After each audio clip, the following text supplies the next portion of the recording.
তো বন্ধুরা চলে এসেছি তোমাদের সাথে কই মাছের তেল কই রেসিপিটা শেয়ার করার জন্য।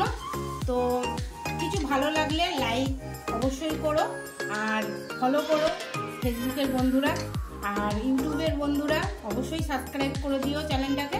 আশা করি ভালো লাগবে। তো চলো রেসিপিটা তোমাদের সাথে শেয়ার করি। কড়াই বসিয়ে দিয়েছি, তোমাদের দেখাইনি। এর ভেতরে নিয়ে নিয়েছি কি বলে দিচ্ছি। দই, কাশ্মীরি রেড চিলি পাউডার, কাঁচা লঙ্কা, আদা বাটা, জিরে গুঁড়ো, ধনে গুঁড়ো 1 চামচ করে, আর হচ্ছে নিয়েছি এমনি রেড চিলি পাউডার, ঠিক আছে, অল্প করে। তো চলো এটাকে পেস্ট করে নিয়ে আসছি।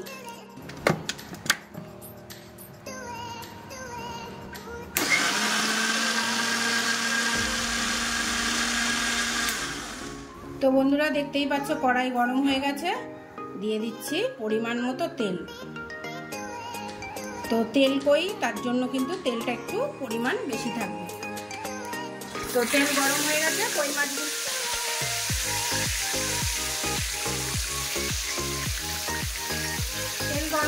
কই মাছগুলো দিয়ে দিচ্ছি।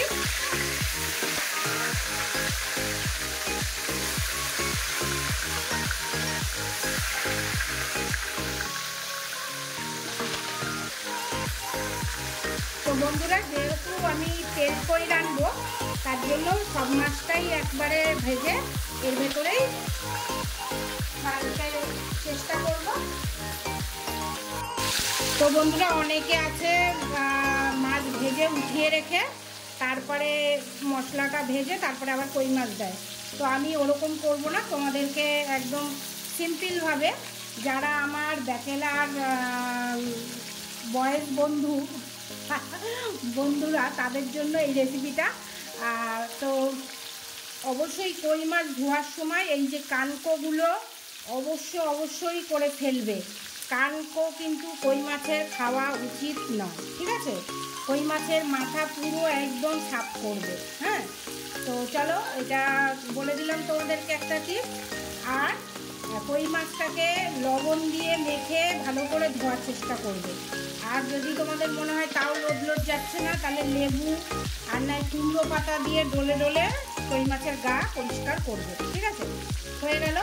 এবার আমি কই মাছটা যে দেখছো দিয়ে দিয়েছি তেলের উপরে, এখানেই আমি গোটা জিরে দিয়ে দেবো।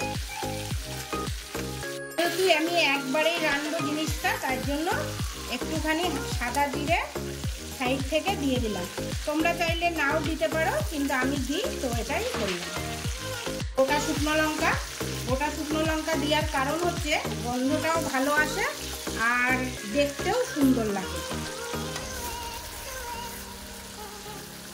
আর অবশ্যই তেজপাতা অবশ্যই তেল কইয়ের ভেতরে যাবে, কেন তেজপাতার একটা আলাদা অ্যারোমা আছে, সেইটা তেল কইয়ের জন্য দরকার, ঠিক আছে। তো চলো এবার কই মাছগুলো আমি ভেজে নিয়ে আসছি।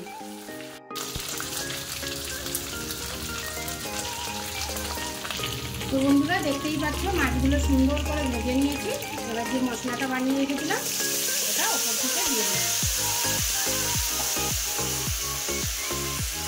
আর অবশ্যই একটু টমেটো বাটা, স্বাদ অনুসার। মাছে লবণ মাখানো থাকলে বেশিক্ষণ, তাহলে অল্প লবণ দেবে। মশলাটা একটুখানি কষিয়ে নেব দিয়ে, তোমরা চাইলে নামানোর আগে একটুখানি ঘি দিতে পারো, ঘিয়ের ফ্লেভারটা ভালো লাগে। আর এই যে সাথে গরম মশলা।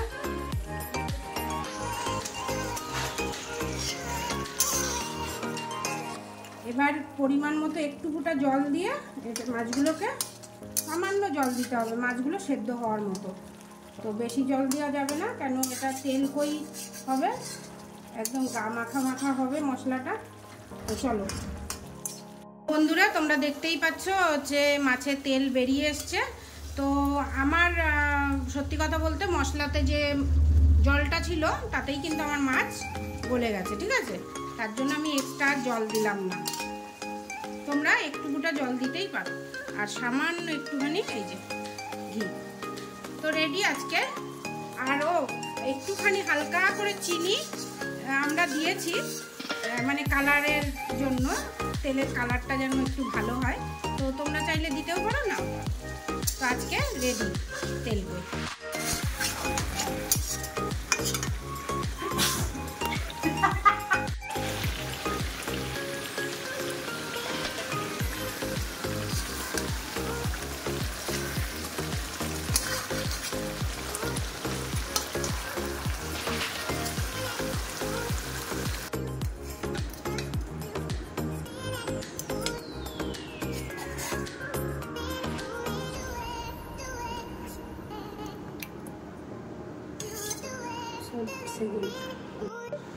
তো বন্ধুরা, এই যে তেলকই দেখতেই পাচ্ছ, তেলকইয়ের চেহারা কেমন হয়েছে। কই মাছের মাথা কিন্তু একটু ভেঙে যায়, তাতে কোনো প্রবলেম নেই। অনেকে আছে কই মাছের মাথা খায় না, তো অবশ্যই কমেন্ট করো, আর ভালো লাগলে নিজেরাও রান্না করে খেও। তো এটাই আমার বলার।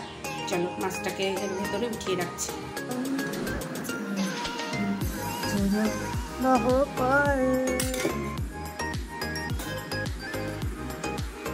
তো মঙ্গলবার দুপুরবেলায় এই যে খাওয়া দাওয়া, পুঁই শাক চিংড়ি,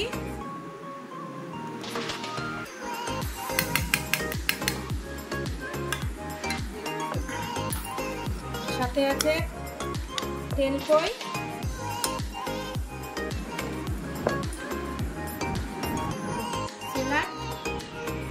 লেবু, লঙ্কা, পেঁয়াজ অবশ্যই।